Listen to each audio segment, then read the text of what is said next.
Hello అండి, నమస్కారం అందరికీ. Welcome back to you can crack UPSC channel. ఈరోజు మనం integrated civil services coachings centres గురించి మాట్లాడుకుందాము.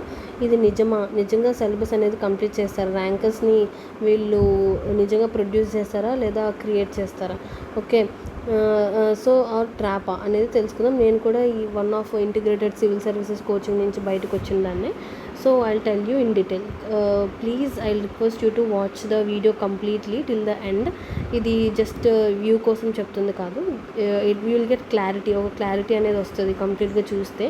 So that we can take our decisions in a mature way. So let's start a session.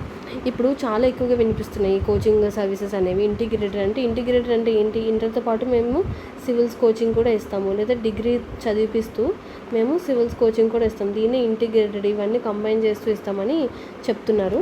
So but ఆలోచించండి, ఇంటర్కి మనకి age ఎంత ఉంటుంది?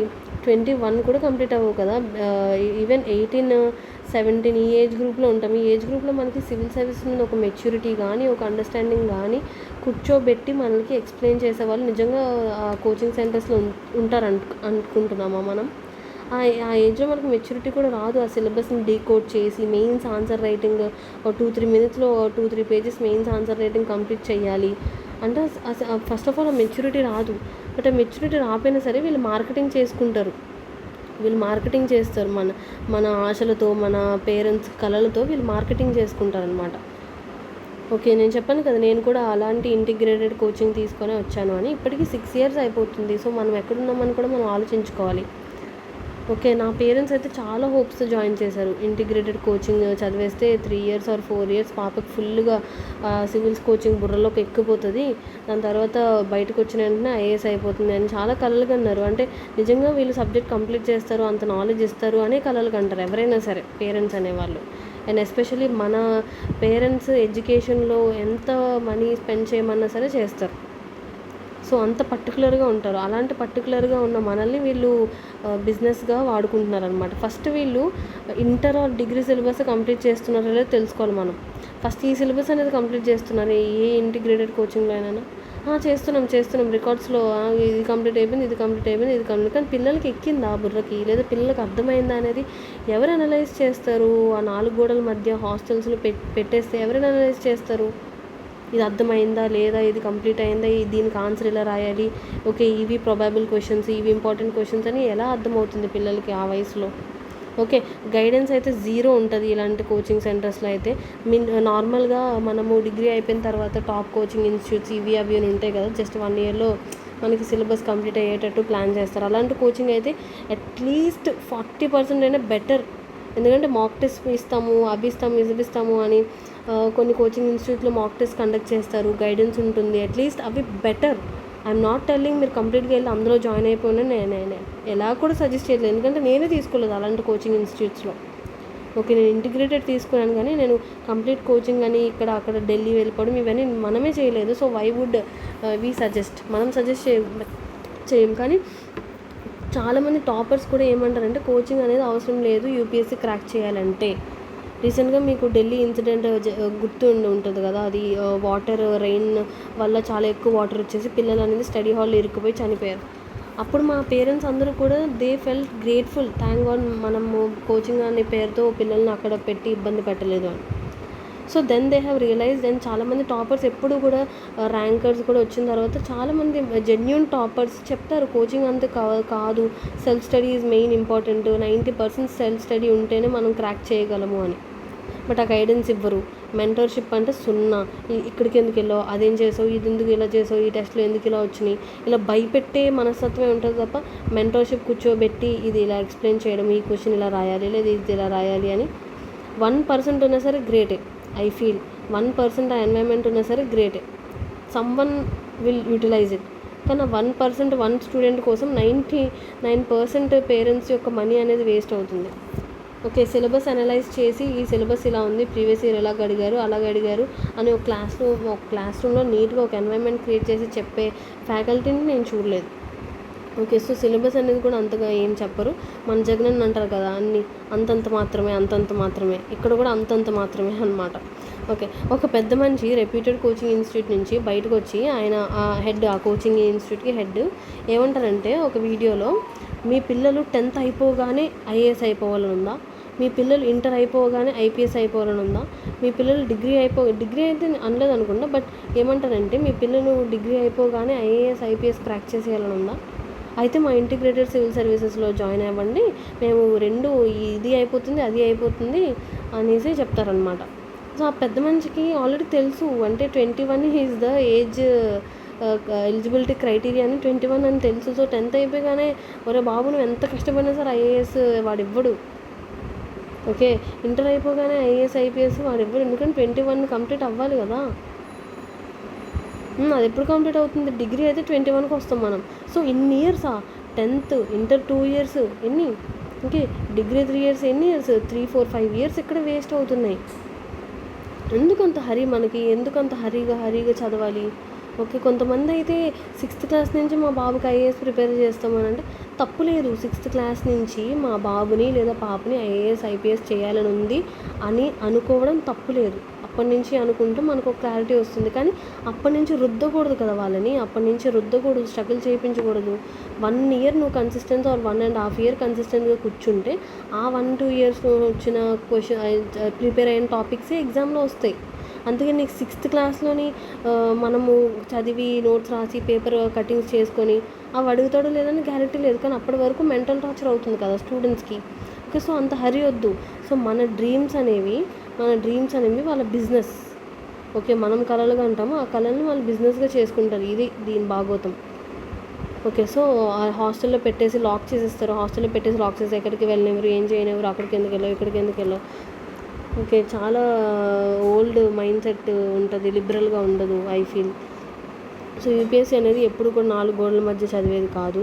ఆ 4 గోడల మధ్య చదివినా సరే ఆ 4 గోడల మధ్య నువ్వు ఎలా చదువుతున్నావు అనేది important. Self reading 90% self reading ఉండాలి.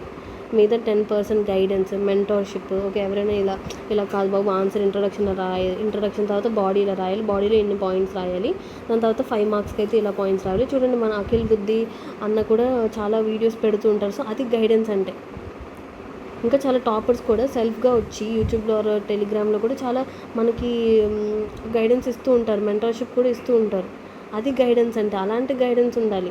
అలాంటి గైడెన్స్ వీళ్ళ నుంచి మనం ఎక్స్పెక్ట్ చేస్తాం. పేషెన్స్గా కూర్చొని ఒక్కొక్క పిల్లాడికి చెప్పేది భయపెట్టడం, బెదిరించడం, ఇవే ఉంటాయి వాళ్ళతో ఎప్పుడు కూడా. ఇవే సెల్ఫ్ స్టడీ ఉండాలి, కన్సిస్టెన్సీ ఉండాలి, అండర్స్టాండింగ్ ఉండాలి, రియల్ గైడెన్స్ అనేది ఉండాలి. ఓకే, ఏమనంటే మేము వారానికి ఒకసారి మాక్ టెస్ట్ ఇస్తున్నాము, ఇంకొకటి మంత్లీ ఒకసారి మెయిన్స్ ఆన్సర్ రైటింగ్ కండక్ట్ చేసేస్తున్నాం, ఎస్ఏ ఆన్సర్ రైటింగ్ కండక్ట్ చేస్తున్నాం. అరే బాబు నువ్వు కండక్ట్ చేస్తే యూపీఎస్సీ రాదు, వాళ్ళు రాస్తే వస్తుంది. ఓకే, నువ్వు చేయిపిస్తే రాదు, వాళ్ళు చేస్తే వస్తుంది. సో అది డిఫరెన్స్, అది మనం తెలుసుకోవాలి.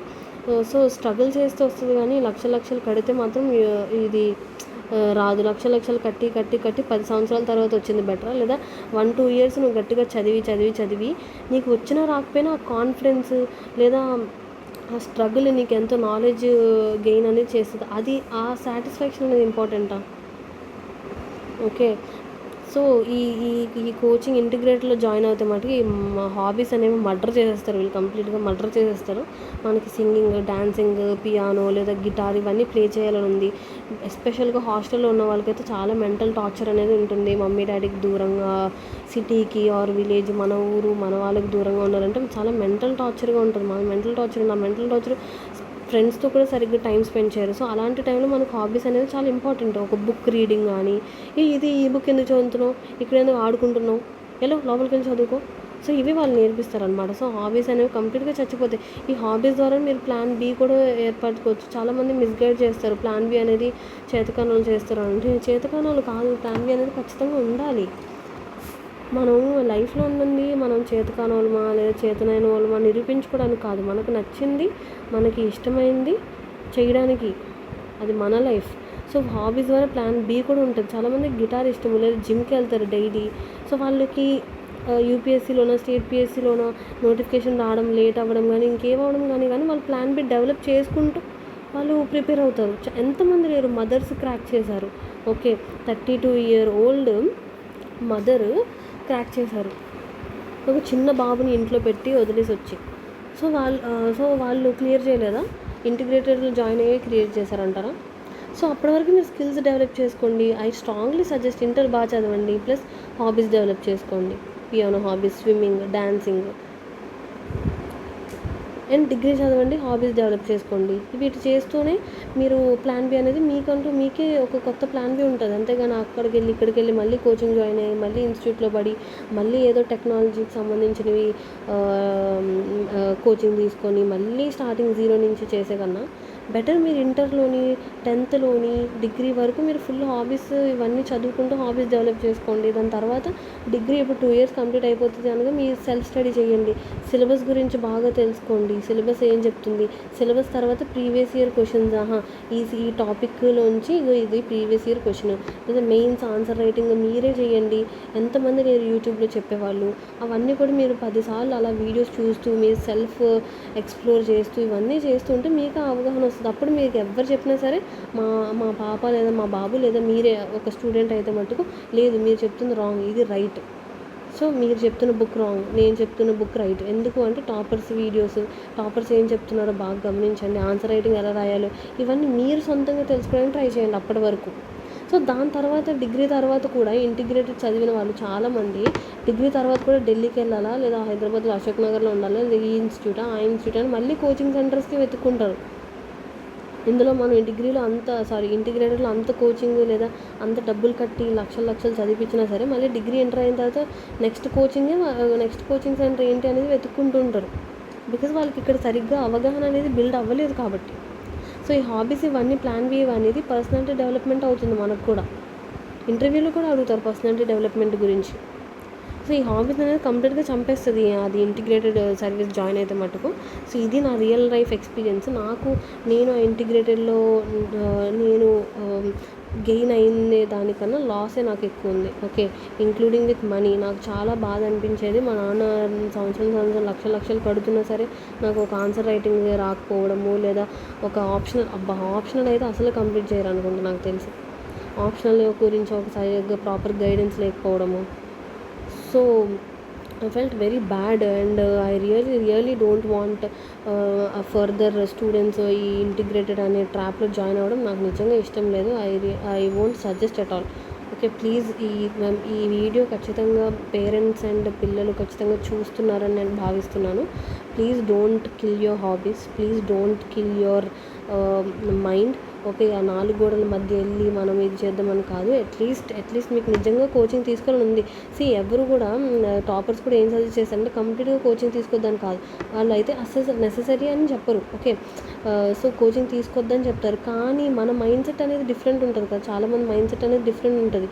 కోచింగ్ తీసుకొని ఎక్స్ప్లెయిన్ చేసి బోర్డు మీద చూస్తే మనకు బుర్రకెక్కుతుంది, లేదా మనం అర్థం చేసుకోగలం. మన మైండ్ సెట్ ఒకలా ఉంటుంది. ఇంకొకరి మైండ్ సెట్ ఏంటి, సెల్ఫ్ స్టడీ చేసి ఇక్కడ అక్కడ చదివి ఏదో ఒకటి చేసి సాధిద్దామనే మైండ్ సెట్ ఉంటుంది. ఇఫ్ మీకు mind set B mind set ఉందనుకో ఖచ్చితంగా మీ మైండ్ సెట్కి తగ్గ కోచింగ్ తీసుకోండి. కానీ ఎందుకు ముందే హర్రీగా 10th అయిపోయిన తర్వాత, ఇంటర్ అయిపోయిన తర్వాత ఎందుకు జాయిన్ అవ్వాలి? మనం చెప్తున్నాం కదా, ఇంటిగ్రేటెడ్ అయిపోయిన తర్వాత కూడా మళ్ళీ డిగ్రీ అయిన తర్వాత కూడా నెక్స్ట్ ఏ కోచింగ్లో జాయిన్ అవ్వాలి అని అంటారు. ఈ ఇంటిగ్రేటెడ్లో పెట్టే డబ్బులేవో ఇక్కడ పెట్టచ్చు కదా మనం. కోచింగే టాపర్స్ వద్దు అంటున్నారంటే మళ్ళీ ప్రీ కోచింగ్, 10th తర్వాత కోచింగ్, ఇంటర్ తర్వాత కోచింగ్, డిగ్రీ తర్వాత కోచింగ్, ఎందుకు ఇన్నిసార్లు కోచింగ్ ఎందుకు? 5 years అక్కడే వెళ్ళిపోతున్నాయి మనవి. ప్రీషియస్, అర్థమైందా? యూపీఎస్సీ కన్నా మన లైఫ్స్ అనేవి ప్రీషియస్. ఈ ఒక్క జాబ్ కోసమో లేదా ఈ ఒక్క పోస్ట్ కోసమో మనము 10-15 years పెట్టుకోవడం వర్తా కాదని ఒకసారి క్వశ్చన్ చేసుకోండి. Okay, I suggest to do like this. Me hobbies అనేది అవి విలువ కట్టలేని వజ్రాలు లాంటివి. ఓకే, దాన్ని మాత్రం ఎట్టి పరిస్థితుల్లో వదులుకోకండి.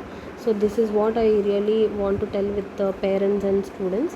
ఐ హోప్ ఈ వీడియో మీకు హెల్ప్ఫుల్ అయింది అండ్ ఈ ఇంటిగ్రేటెడ్ కోచింగ్ ఇన్స్టిట్యూట్స్కి నష్టం జరిగింది అని అనుకుంటున్నాను. Thank you so much. Please ఒక మెచ్యూర్గా ఆలోచించి కెరీర్ అనేది సెలెక్ట్ చేసుకోండి. వాళ్ళు ఏదో చెప్తున్నారు లేదా వెంటనే ఐఏఎస్ అయిపోతారు, వెంటనే ఐపీఎస్ అయిపోతారు అంటే కాదు. మనం కష్టపడాలి. కష్టపడితే మాత్రమే యూపీఎస్సీ లేదా ఇంకేదైనా సరే మనకు రివార్డ్ ఇస్తుంది. Thank you for watching till here. Remember, you can crack UPSC with your own hard work.